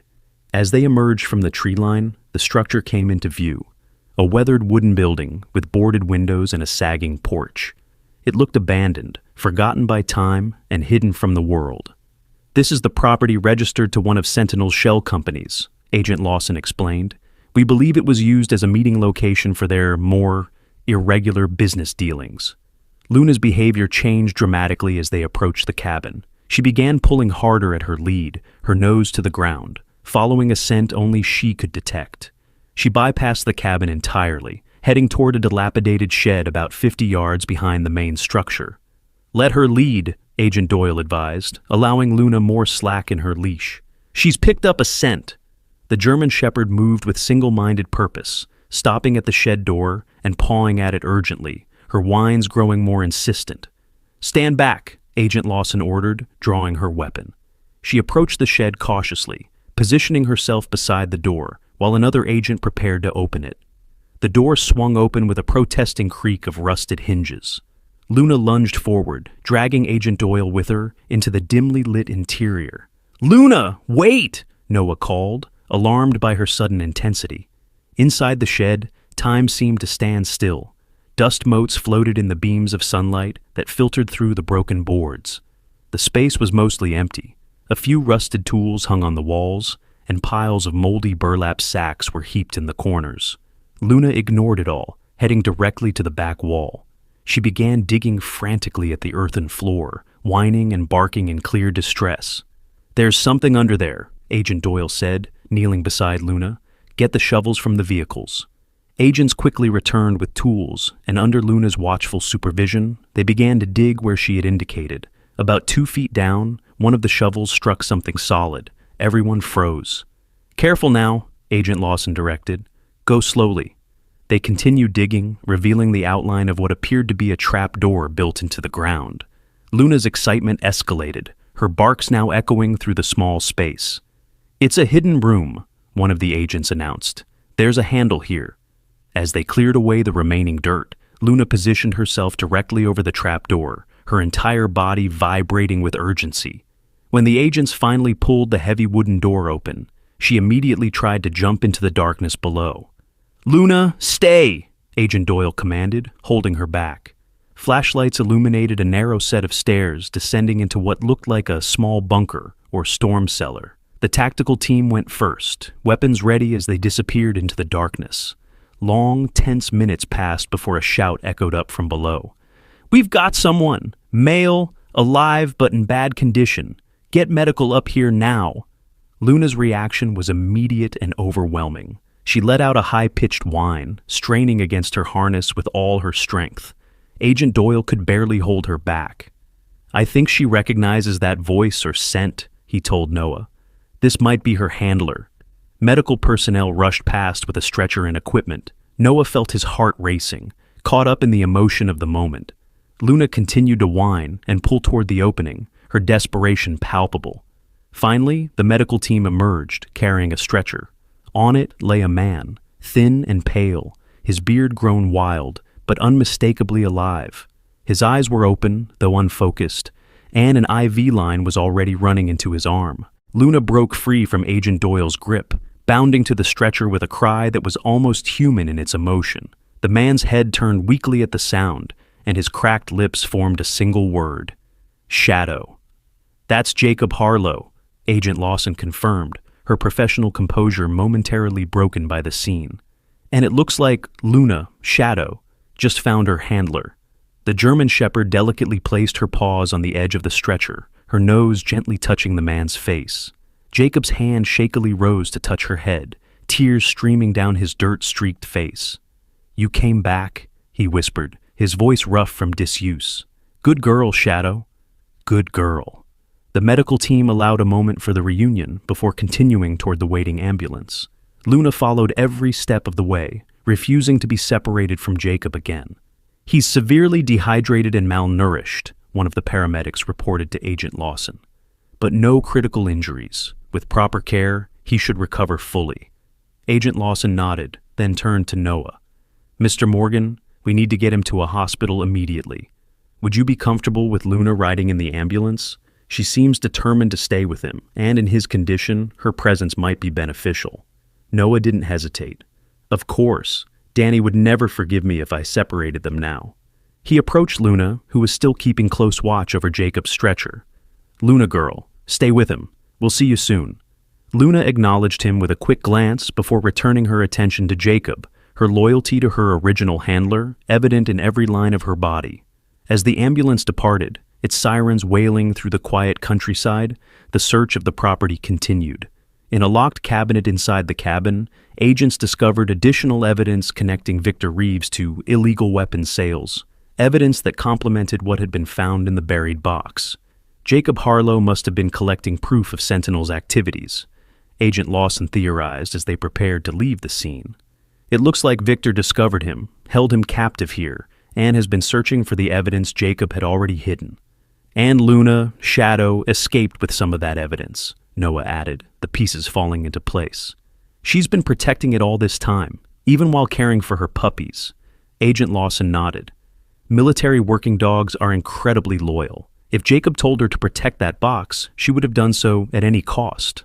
The fact that she sought out your family when she needed help speaks volumes about her intelligence. And about my son's connection with her, Noah said quietly. Danny somehow understood her mission from the beginning. The drive back to Willow Creek was filled with a mixture of emotions for Noah. Relief that Jacob had been found alive, concern about Victor still being at large, and uncertainty about what would happen to Luna now that her original handler had been found. Maya and Danny were waiting anxiously when Noah arrived home, the federal agents having called ahead with news of the rescue. "You found him!" Danny exclaimed, running to meet his father. "Where's Luna? Is she okay?" Noah knelt to his son's level. "Luna is fine," he assured him. "She went with Jacob to the hospital. She found him, Danny, just like you said she would. She wouldn't leave his side." Danny's expression was a complex mixture of joy and sadness. "So, she's not coming back? She's staying with Jacob now?" Noah exchanged a glance with Maya. "We don't know yet, buddy. Jacob was very weak when they found him. He's been held prisoner in that cabin for months. Luna seemed to recognize that he needed her right now." "But what about her puppies?" Danny asked, his voice small. "They need her too." "We'll take care of them until we figure things out," Maya promised, drawing Danny into a hug. "The important thing is that Luna completed her mission. She kept the evidence safe and helped find Jacob. She's a hero, just like you said." Danny nodded against his mother's shoulder, but Noah could see the tears welling in his son's eyes. The boy had formed a profound bond with Luna in just a few short days, a connection that went beyond ordinary pet ownership. He understood her in ways that seemed almost magical. The puppies had sensed the tension in the house and clustered around Danny's feet, their small bodies pressed against his legs as if offering comfort. Storm, the most adventurous of the three, attempted to climb into Danny's lap, licking at his tears. Despite his sadness, Danny couldn't help but smile. "At least we still have you guys," he murmured, gathering the puppies close. The rest of the day passed slowly. Updates from Agent Lawson confirmed that Jacob was in stable condition and recovering well, with Luna remaining faithfully by his hospital bed. The search for Victor Reeves had intensified, with roadblocks established throughout the county, but so far he had eluded capture, As evening fell, Danny sat on the porch steps, staring down the driveway as if expecting Luna to appear at any moment. Noah joined him, placing a gentle hand on his son's shoulder. "I miss her," Danny admitted. "I know she belongs with Jacob, but I thought we'd have more time." "We don't know what will happen yet," Noah reminded him. "Jacob might not be able to care for Luna and her puppies while he's recovering. And remember, she chose our family when she needed help. That means something." Danny nodded, though his expression remained downcast. "Do you think we could visit her at the hospital, just to make sure she's okay?" Noah considered the request. "I'll call Agent Lawson and ask. If Jacob is feeling better tomorrow, maybe we could bring the puppies for a visit too." The suggestion brought a hint of a smile to Danny's face. "Luna would like that. She's probably telling Jacob all about us right now." Noah chuckled at the image. "I'm sure she is, in her own way." As darkness settled over Willow Creek, the family retreated inside, securing doors and windows with extra care. The police presence outside had been reduced to a single patrol car, the officers assuring them that the probability of Victor returning was low now that federal authorities were involved. Danny insisted on sleeping on the living room couch that night, the puppies nestled in their basket nearby. When Maya questioned this arrangement, he explained simply, "I want to be close to the door in case Luna comes home." Long after his parents had gone to bed, Danny lay awake, listening to the quiet sounds of the house settling and the gentle breathing of the sleeping puppies. His mind was filled with images of Luna, her intelligence, her bravery, her unwavering loyalty. "Come back to us," he whispered into the darkness. "Please come back, Luna." Outside, the wind rustled through the trees, carrying his whispered plea into the night. Somewhere across town, in a quiet hospital room, Luna raised her head from where she lay beside Jacob's bed, her ears perking forward as if hearing a distant call. Morning arrived with a phone call that jolted the family from sleep. Noah fumbled for his cell phone, answering groggily until Agent Lawson's urgent voice snapped him fully awake.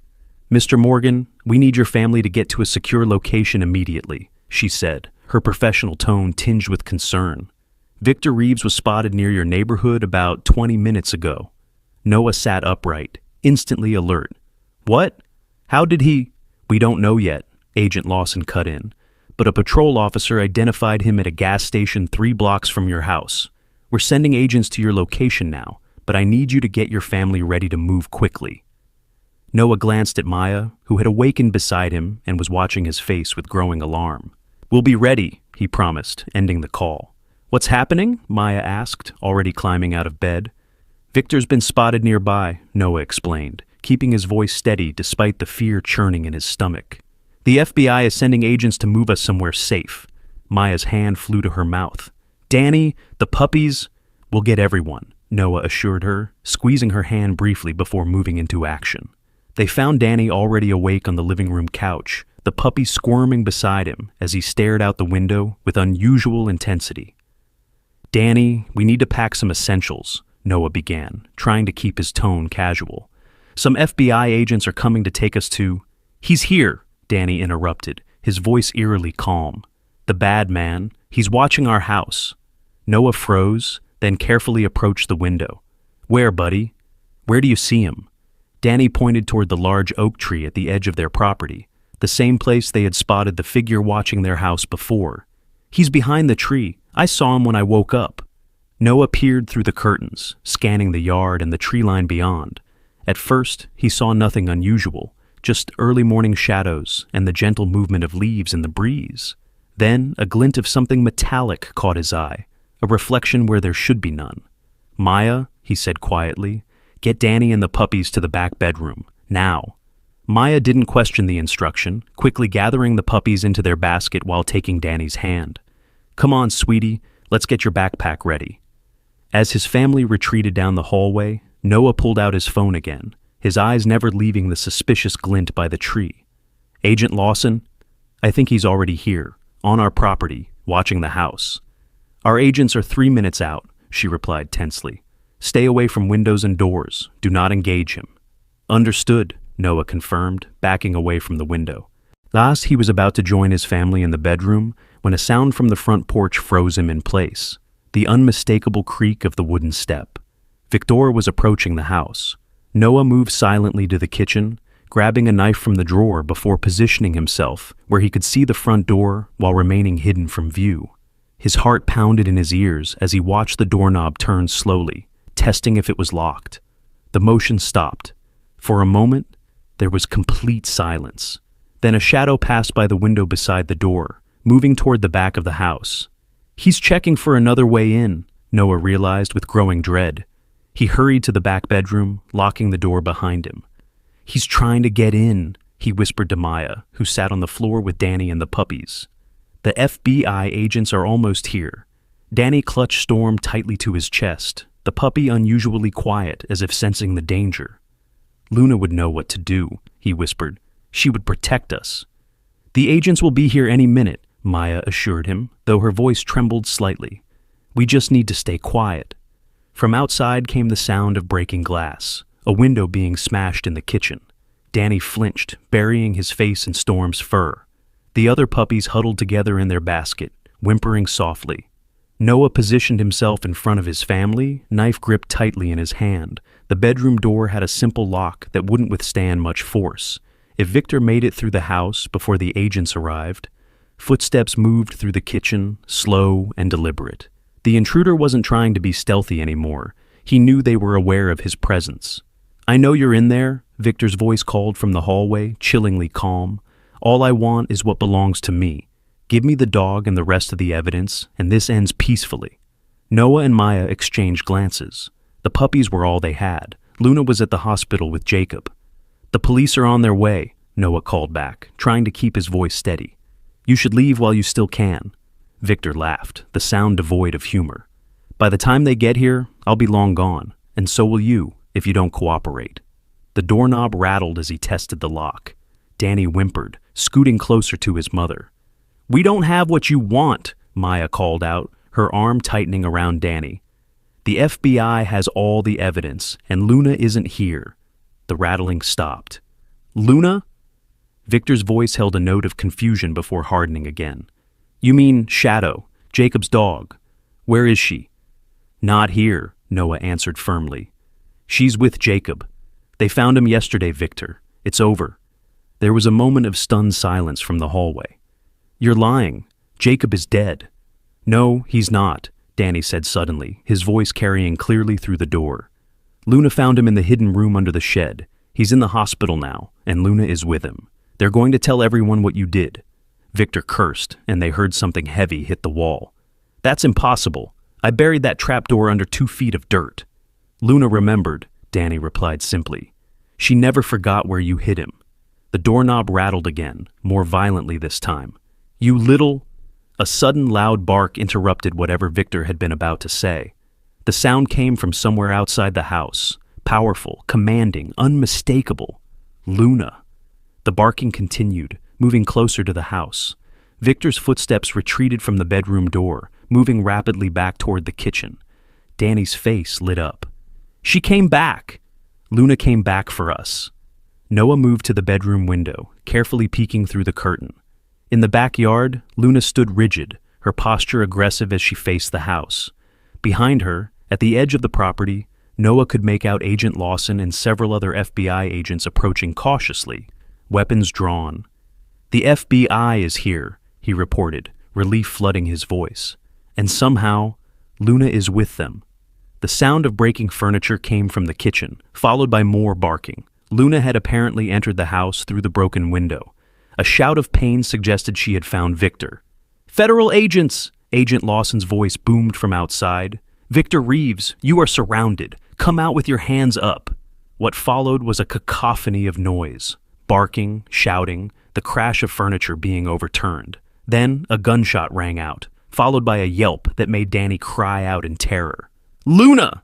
Before his parents could stop him, Danny had unlocked the bedroom door and rushed into the hallway, driven by pure instinct to reach the dog who had become his friend. "Danny, no!" Noah shouted, chasing after his son with Maya close behind. They emerged into chaos. The kitchen was in disarray, chairs overturned and glass scattered across the floor. Victor was backed against the counter, blood streaming from a bite wound on his arm.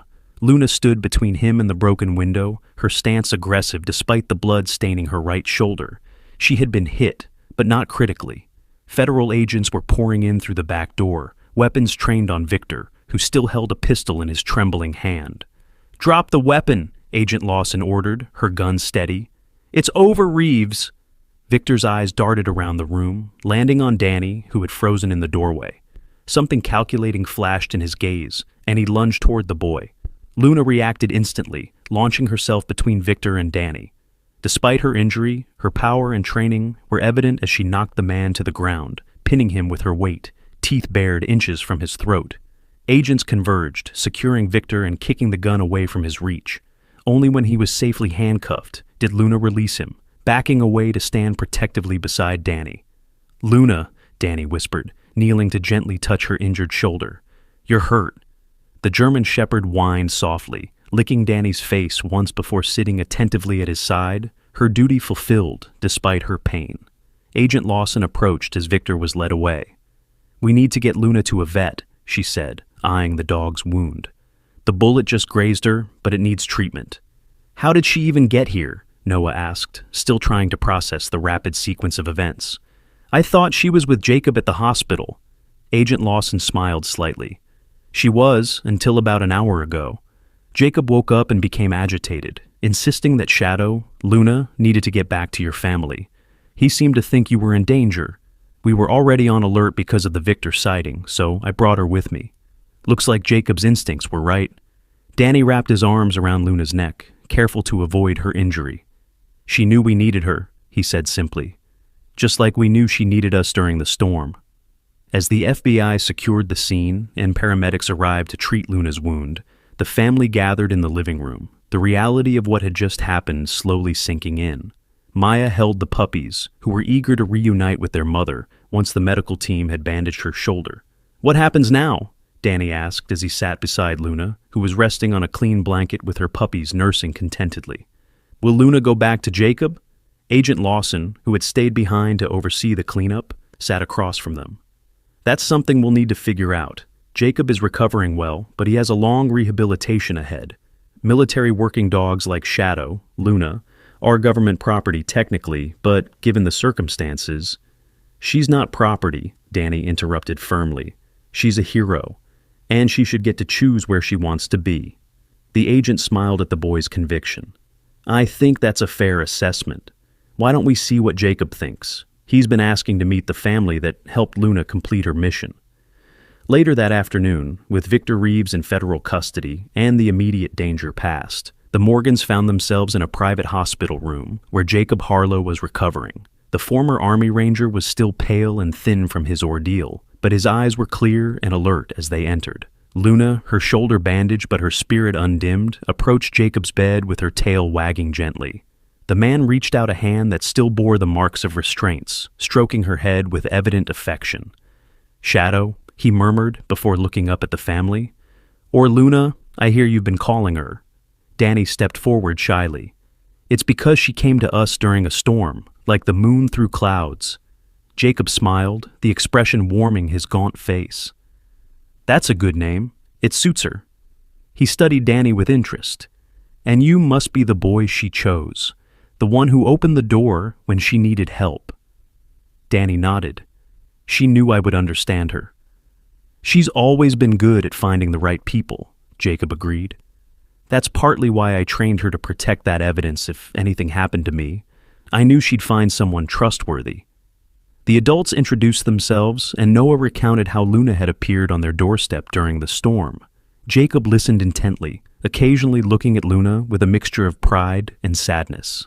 "I never expected to see her again," he admitted when Noah finished the story. "When Victor caught me gathering evidence at Sentinel, I thought it was over. He took everything, my notes, my phone, my identification. But Shadow, Luna, she escaped with the most crucial piece of evidence, the box I'd hidden earlier. She kept it safe for months," Maya said, "even while caring for her puppies." Jacob nodded, his eyes misting slightly. "She always was exceptional, best partner I ever had in the field." He looked at the puppies, who were exploring the hospital room under Luna's watchful eye. "Though I never expected her to start a family of her own." "What will happen to Luna now?" Danny asked the question that had been weighing on all their minds. "Will she go back to being a military dog?" Jacob exchanged a glance with Agent Lawson. Actually, that's something I wanted to discuss with you all. He shifted slightly in his bed, wincing at the movement. Technically, Luna is still government property, but given her age and the circumstances, I've requested that she be officially retired from service. Retired? Danny repeated, hope blooming in his eyes. Jacob nodded. Which means she'll need a home, a permanent one. With you? Danny asked, his voice small. The former soldier shook his head gently. I've got months of recovery ahead of me, and then I'll be testifying in the case against Sentinel. After that, he shrugged. I don't know where I'll end up. Military life doesn't always allow for pets, especially ones with puppies.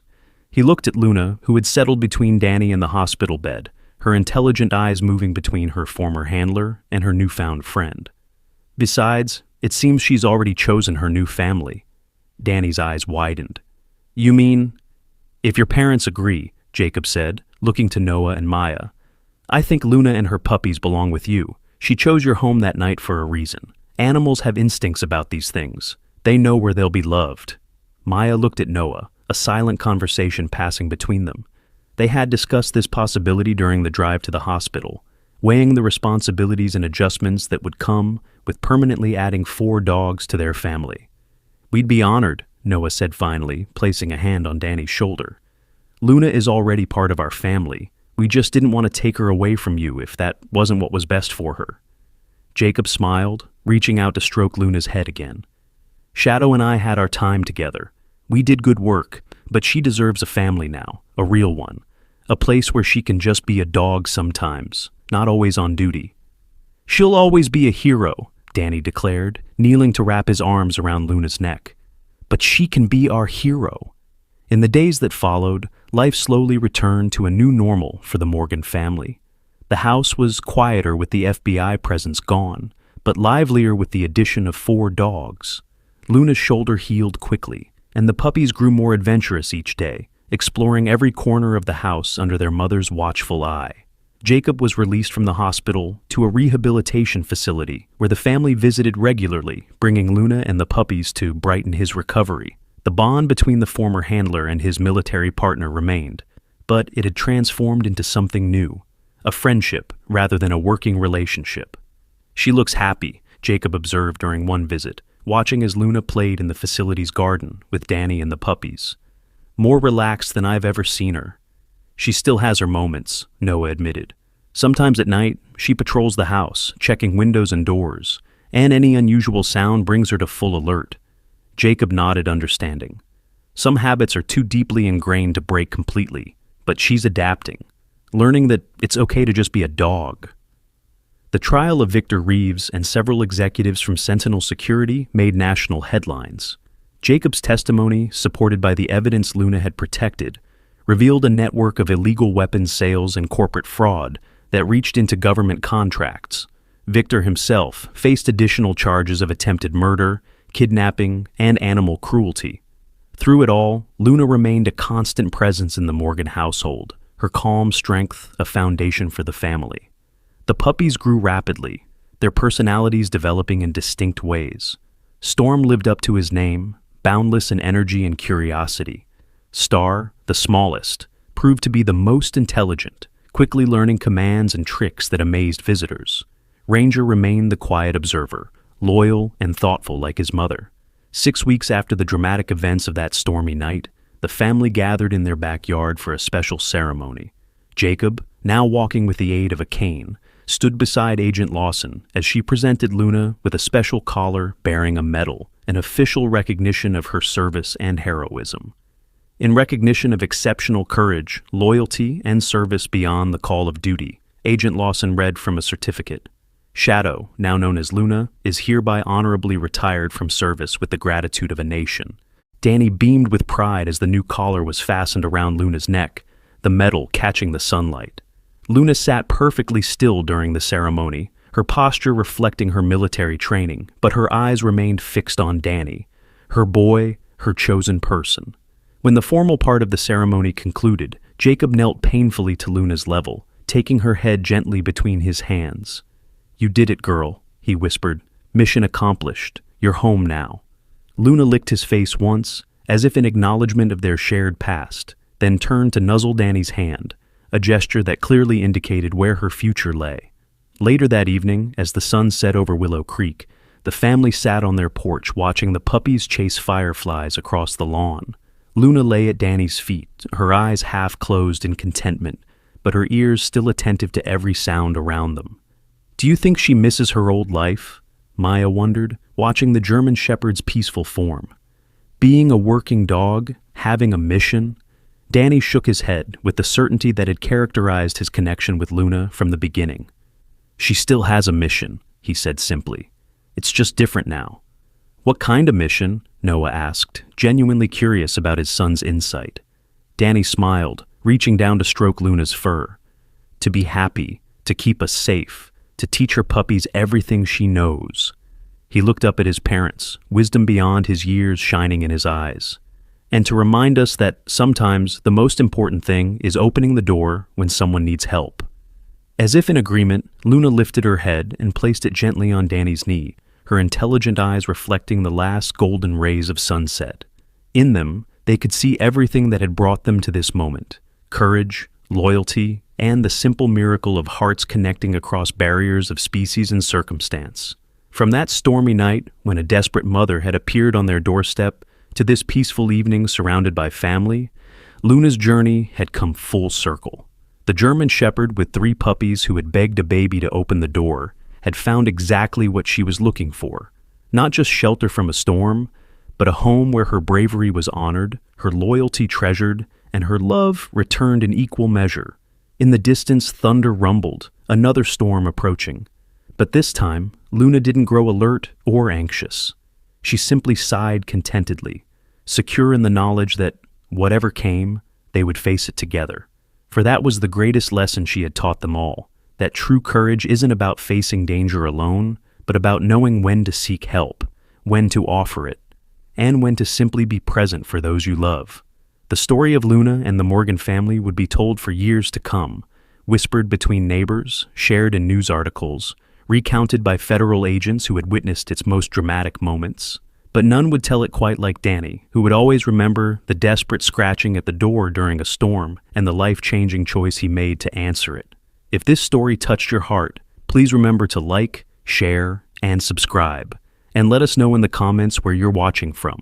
Some stories remind us that heroes come in all forms, sometimes with 4 paws and a heart bigger than we could ever imagine.